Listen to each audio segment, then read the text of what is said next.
How's it going, everyone? This is Michael for Spirit Comics. Welcome to my channel. If you're new here, please do subscribe and smash that notification bell hard like She-Hulk so you won't miss any new uploads. If you're a returning subscriber, please do like and share this video with others so they can enjoy it as well. This is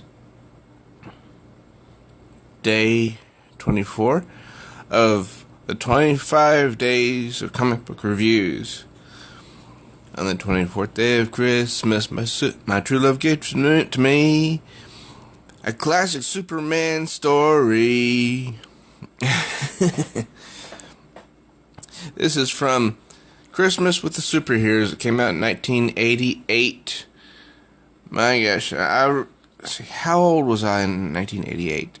I was born in 73, so it was about 83. I would have been 10. Let's see, 84, 85, 86. I would have been 15 years old, and now I'm 45. My, how the time flies. And the story is called Twas the Fright Before Christmas.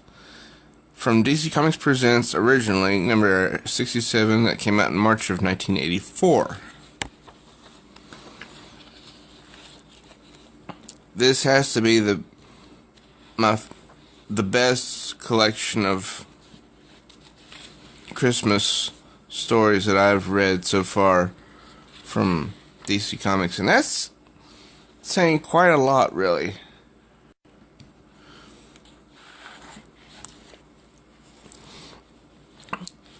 Okay, so this starts off with it's titled Superman and Santa Claus in Twas the Fright Before Christmas. So basically, this is back when Superman looked like he does now, only he was written better. He has what people call the trunks, air quotes, back. This is before they were taken away. I really hate that. It's just part of the suit. Anyway, he sees this little kid holding up a Santa Claus. And the little kid says, "Okay, Whiskers, stick him up. Just hand over all your money or I'll plug you." And he says, "Take a hike, kid. You bother me." And Superman has no idea what's going on here. So the kid fires the gun, and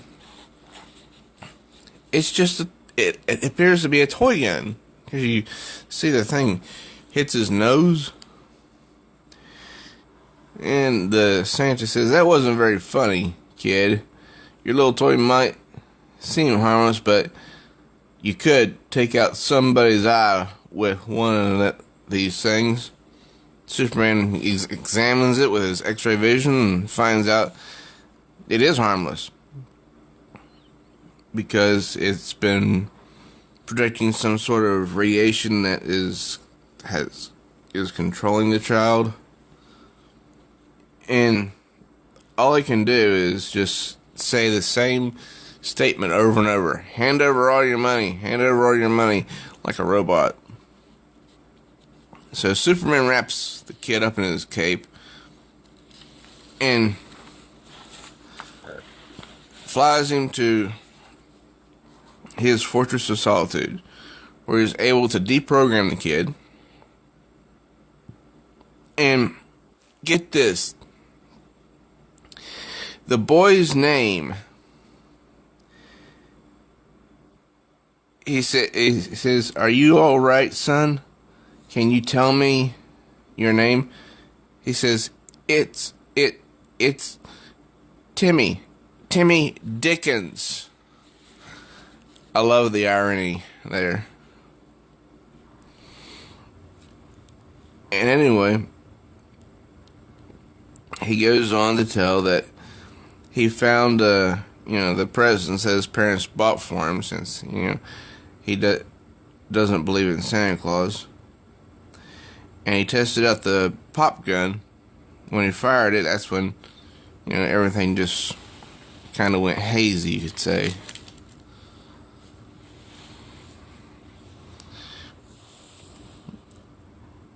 But he wants the boy to remember the programming that he was told. Because Superman says that he would like to put him back under hypnosis, under his control, to see if he could remember what that message said after the first time he fired the gun. And Timmy does recall it. And this is what the message said. And when you have rescued all the money from the evil Grinch disguised as Santa Claus, you will deliver it to your local big shot toy store. Then our little game will be over and you will remember nothing. Ha! That's funny. So anyway, they leave the Fortress of Solitude. And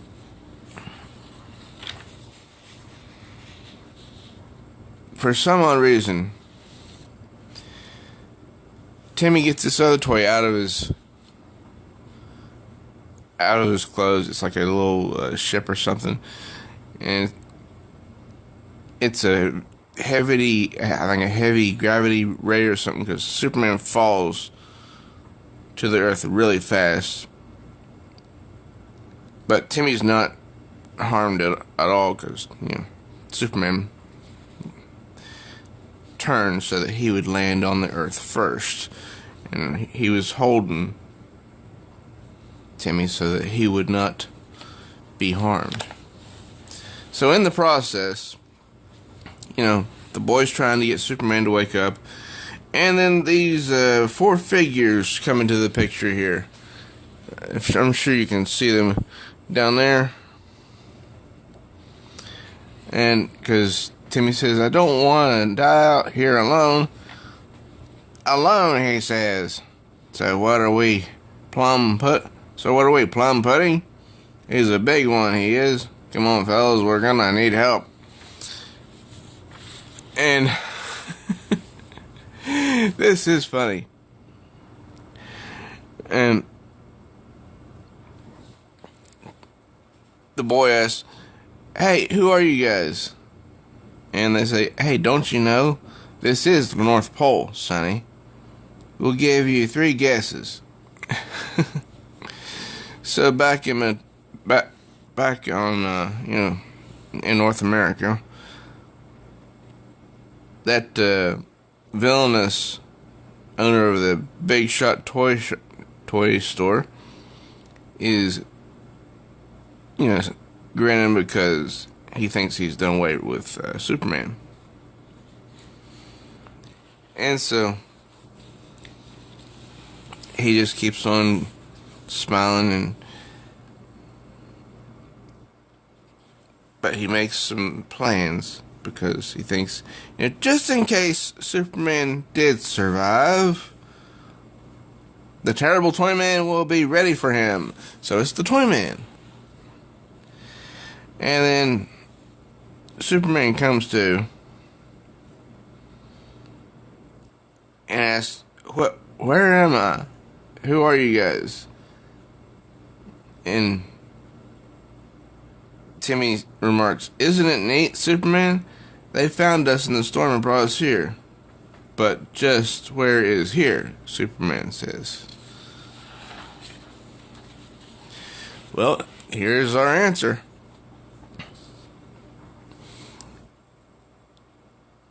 Here, friend Superman, is my top secret workshop at the very heart of the North Pole. That looks like someone we all know, or know of. Workshop, North Pole, but that's impossible. You couldn't possibly be. And that one says, see, I told you he'd never believe us, boss. My name is Kringle, friend Superman, Kris Kringle. But most folks prefer to call me Santa Claus. So Superman gets rescued by Santa Claus. And this will play into the whole the lyrics from the song "Santa Claus is Coming to Town" here in a bit. So they go into what Santa calls his communications room,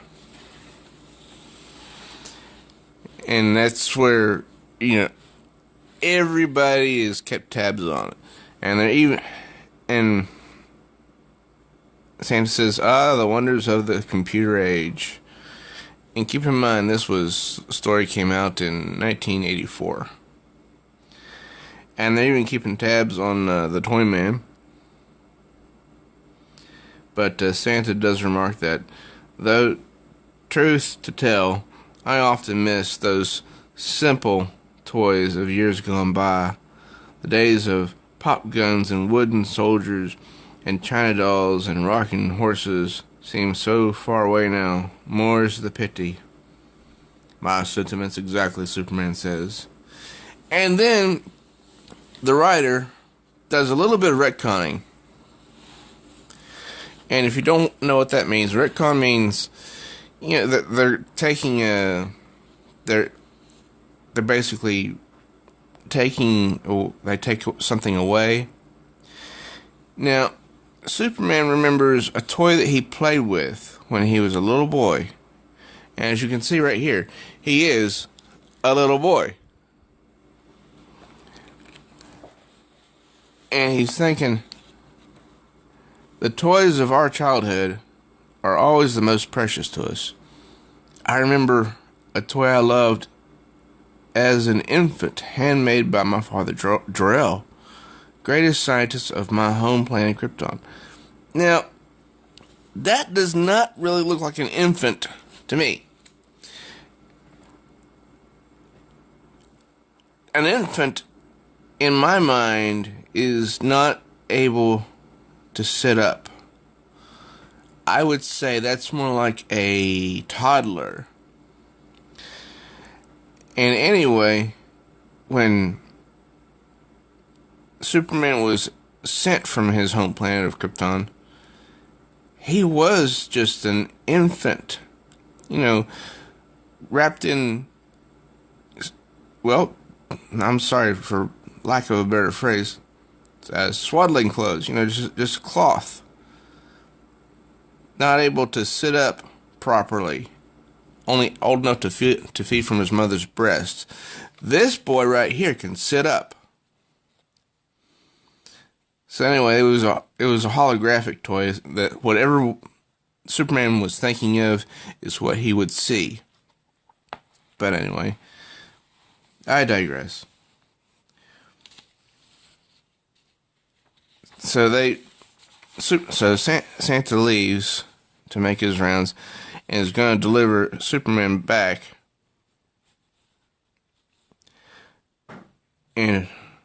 But Superman was going to fly on his own. However, he falls, and it's due to this this heavy gravity ray that he was shot with. So Santa Claus takes him the rest of the way back to the toy shop where Toyman's waiting, where he's waiting, and he's watching the monsters. And Superman comes crashing through the wall, and he starts fighting all these ridiculous looking toys. And then the elves send in some of their toys to help out, which is funny.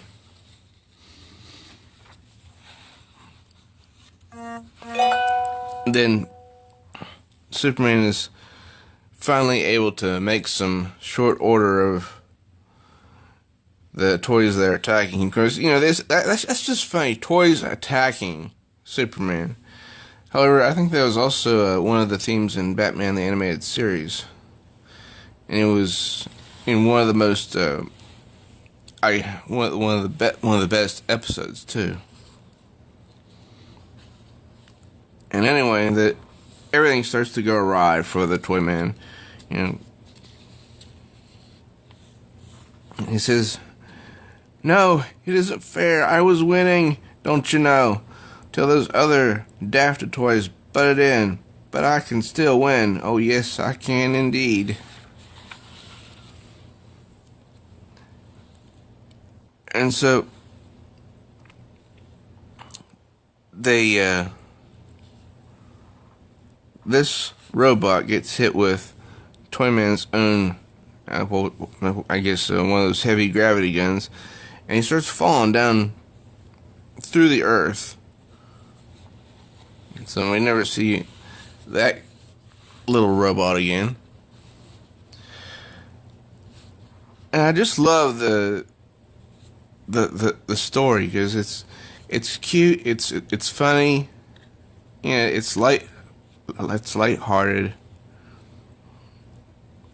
and the artwork is just wonderful for its time. So finally, the Toyman gets arrested, and Superman gets a list of every house that bought some of those toys that had all the weird hypnotic suggestions implanted in them, and he removes them and replaces them with some of Santa's toys. Then, all of a sudden, that same toy that Timmy had a little bit ago, that Starship type toy, hits Superman again, and both of them seem to black out, or it seems like they blacked out, and they're back up in the Arctic. Superman can't remember much, but now Timmy does believe in Santa Claus. And says, "Don't you?" And Superman says, "Frankly, son, at this moment in time, I'm not entirely sure just what I believe." So he takes Timmy home, and he goes back to his apartment so he can change into Clark Kent. But when he does, he sees this inside his cape. Amazingly, his cape has a pocket. He thinks, "Great Krypton! It's the old hollow toy my father made for me, the one I thought destroyed. But that's impossible, isn't it?" And he must have been thinking about Santa Claus, because this is what he sees. "Merry Christmas, Superman." It was a funny. It was a funny story, lighthearted, and just something that is needed, since the current writer of Superman doesn't know what he's doing. And let me see, who was the writer of this story? Because it was fun. I mean, this was the 80s.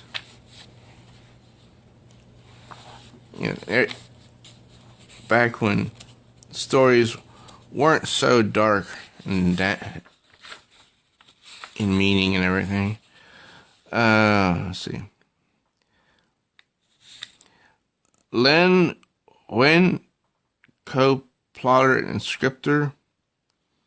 Yeah, I guess that's, and I guess, and also E. Nelson Bridwell, co-plotter. I guess that must be something, like between the two, co-plotter, like maybe it's similar to like a co-conspirator. But yeah, I've seen this name before, Len Wein. I think he's did a number of these stories back in the 80s. It was a fun story. I enjoyed it. I'm sure this comic book will never be printed again, because it gives hope. It gives good story. It gives, fun situations. And no, DC Comics can't have that now. They have to make everything all dark and dreary. So I enjoyed this. What did you all think of it? Let me know down in the comments if you liked it or not, if you have this comic. And you know, what your opinion is of it. And if you're new here, please do subscribe. You know, smash the bell so you'll be notified each time there's a new video uploaded. Also, please do give me some thumbs up, like it, and share it with others so they can enjoy it as well. I am Michael for Spirit Comics. Till next time, true readers.